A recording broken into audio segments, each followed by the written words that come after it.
When you talk about light on the policy detail, the other thing here is that this is such a choreographed moment. And in fact, everything thus far, really, except for the odd little exchange with a reporter getting off a plane or an impromptu moment like that, there hasn't been a really significant news conference or interview. So everything to this point as well, and including tonight, Kosha, has been super choreographed.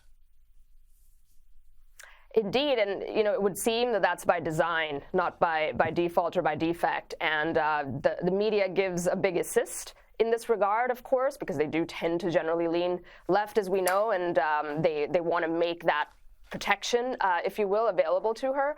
The debates, I think, as Annalise was mentioning, is one area where it's hard for that to fully happen. It does get cut through. Or if Team Trump forces her into unscripted moments in some way, that's when you're going to see it. But if not, I think the strategy is going to be to continue this and try to be as protected, light on press conferences, and just doing high-level policy prescriptions without going deep into anything, because she's not either strong on that or she's trying to distance herself from the incumbent and the fact that she was the vice president and has been presiding over all the policies that have led to what the country's situation is in recent times. I asked Annalise and Joe Hockey about this. I'm interested in your thoughts too, Kosha, because there's been a real focus on optimism, on being a candidate for hope. The president of hope is the way I think Bill Clinton referred to the Democratic candidate if she wins. Give me your read, though, on when Kamala Harris really took the gloves off and went at Trump on foreign policy today. Yeah, the hope branding is something that the Democrat Party is really good at, and Obama is probably the standard bearer of that with his Hope and Change platform. So she's kind of trying to ride the coattails with that, and Clinton was trying to bridge that. But again, I just don't know that she comes across as that with that same sort of inspirational approach that Obama does.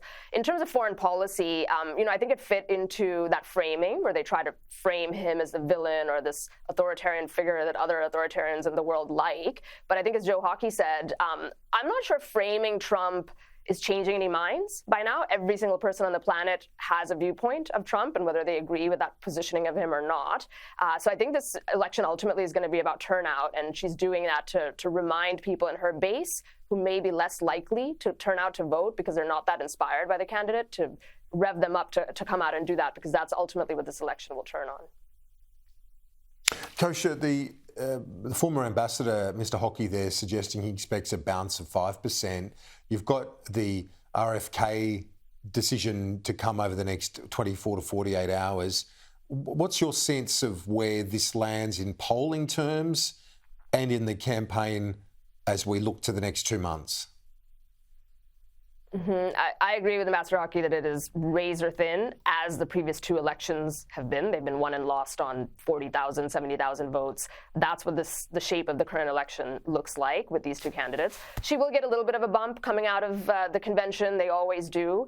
But the timing of the RFK Jr. news event, if that were to happen, and it's still a big if with RFK, you don't know, but if the reporting turns out to be true, that's being timed to happen in the next 24 hours to exactly coincide with when the normal bump would be coming out of the convention. That would take the air out of the balloon. And I think he was right that RFK is a very real spoiler. He's polling at 4 to 5% in some of those key states. And conventional wisdom seems to be that he is pulling from Trump supporters or people just disaffected with the incumbent party right now, which happens to be the Democrats, but don't love Trump, go to him.